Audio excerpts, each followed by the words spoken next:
नाशिकमध्ये एका स्वयंघोषित बाबाने पुण्यातील व्यावसायिकाला चक्क 5 कोटींचा चुना लावल्याचा धक्कादायक प्रकार उघडकीला आलाय। दैवी शक्ती आणि मृत्यूची भीती दाखवून अशोक खरातनं भोंदू बाबानं तक्रारदार राजेंद्र जासूद यांच्याकडून कोट्यावधी रुपये उकळलेत। बघूया।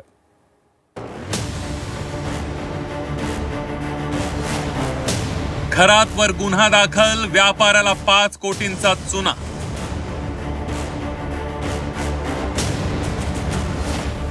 उद्योगपतींना फसवण्याचा खरातचा फंडा।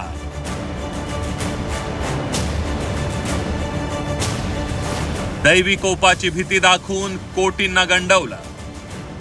भोंदू बाबा अशोक खरातनं पुण्यातील एका व्यापाऱ्याला कोट्यावधींना गंडवलंय। दैवी शक्ती कोपण्याची भीती, आपण स्वतः देवाचा अवतार असल्याचं सांगून व्यावसायिकांना चुना लावलाय। या संदर्भात पुण्यातील बांधकाम व्यावसायिक राजेंद्र जासूद यांनी नाशिकच्या सरकारवाडा पोलीस ठाण्यात गुन्हा दाखल केलाय। 2015 ते 2024 या काळात अशोक खरातनं फसवणूक केल्याचा आरोप त्यांनी केलाय। मी 10 वर्षापासून जाणीव आहे। 10 वर्षाची तुमची ओळख आहे? हो। तुम्हाला जाणीव व्हायला किती वर्ष लागली? मला 5 वर्ष लागले। 5 वर्ष लागली जाणीव व्हायला। पण तोवर तुम्हाला वाटायचं की ते असे सिद्ध पुरुष आहेत किंवा त्यांच्याकडे शक्ती असं वाटायचं? हो। कशामुळे वाटायचं पण तुम्हाला? हे सापामुळे अगोदर मला वाटलं। मी वर्षातनं एकच पूजा करतो, ती पूजा ही साक्षात आकाशातनं देव येतो आणि देवाच्या रूपामध्ये नागराज येतात। नागाची पूजा केली तर त्यातून तुम्हाला खूप मोठी प्रगती होईल आणि तुमच्या सगळ्या बिझनेसमधनं जे नुकसान झाले ते भरून निघाल आणि तुमच्याकडं करोडो रुपयाचे पैसे येतील, बिझनेस खूप भरभराट होईल। या आशेने मी खूप खुश झालो आणि त्यांना म्हटलं की माझी पूजा करा। ते म्हटले त्या पूजासाठी पैसे लागतात। तर ते किती पैसे लागतात मी त्यांना विचारलं। ते म्हटले पूजेसाठी मला कमीत कमी एक पूजा करायला 2 ते 3 कोटी रुपये पाहिजे। मी देवाचा अवतार आहे, तुमच्यावर दैवी कोप होणार असल्याचं सांगून वारंवार फसवल्याचं जासूद यांनी त्यांच्या तक्रारीत म्हटलंय। खरातनं व्यवसायात प्रगती करण्यासाठी काही विधी करणं आवश्यक असल्याचं सांगितलं। इतकंच नाही तर खरातने स्वतःला एक अवतारी पुरुष भासवलं। अमेरिकेला जाण्यापूर्वी विधी न केल्यास नागदेवता कोपेल आणि तुमचा मृत्यू होईल अशी भीती जासूद यांच्या मनात घालण्यात आली। त्यांनी पूजा केली, समजा पूजा केली, अंधार होता, पण ज्यावेळी साप आला तर माझ्या पायामध्ये दोरा अडकला होता। तो दोरा तुटणार, खूप ट्राय केला तर दोरा तुटला नाही। खूप वेळानंतर मी दोरा तोडला। मग माझ्या लक्षात आलं की हा साप खरा नाही तर हा साप खोटा आहे आणि दोरा बांधून त्यांना ते ऑपरेट करत होते। खेळण्यातला साप होता? खेळण्यातला साप होता, प्लॅस्टिकचा साप होता।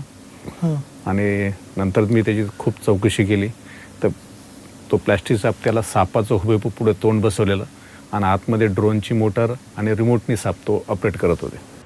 भोंदू बाबा अशोक खरातनं विविध देशात विधी करावी लागेल असं या व्यावसायिकाला सांगितलं। तसंच यासाठी मोठी रक्कम सुद्धा उकळली। 21 देशात विधी करावा लागेल असं सांगून खरातनं पैसे उकळले।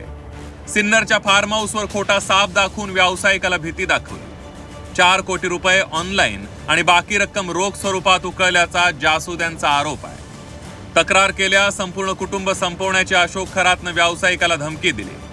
विधीच्या नावाखाली परदेश प्रवासाचे पैसे आणि महागडी कारही बळकावली। भोंदू बाबा अशोक खरातच्या जाळ्या जासूद चांगलेच अडकले होते। जवळपास 9 वर्ष खरातनं या व्यावसायिकाला लुटलं। दरम्यान शेवटी जासूद यांनी हिम्मत करून पोलीस स्टेशनमध्ये तक्रार दाखल केली आहे। विदारक गोष्टी सगळ्या या, आणि म्हणून या बाबतीमध्ये कोणाची हयगय केली जाणार नाही।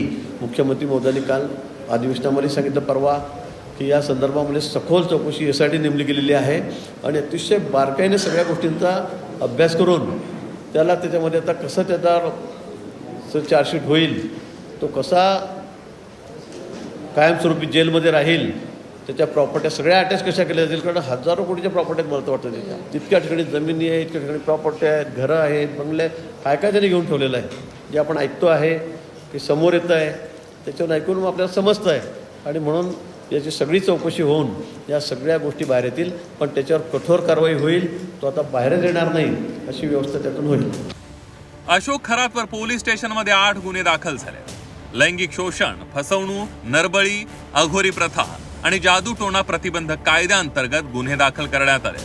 तसंच अजून किती जणांची खरातनं फसवणूक केली आहे याचा तपास पोलिसांकडून सुरू आहे। त्यामुळे अशोक खरातचा पाय आणखीन खोलात जाण्याची शक्यता आहे। योगेश खरे, झी 24 तास, नाशिक.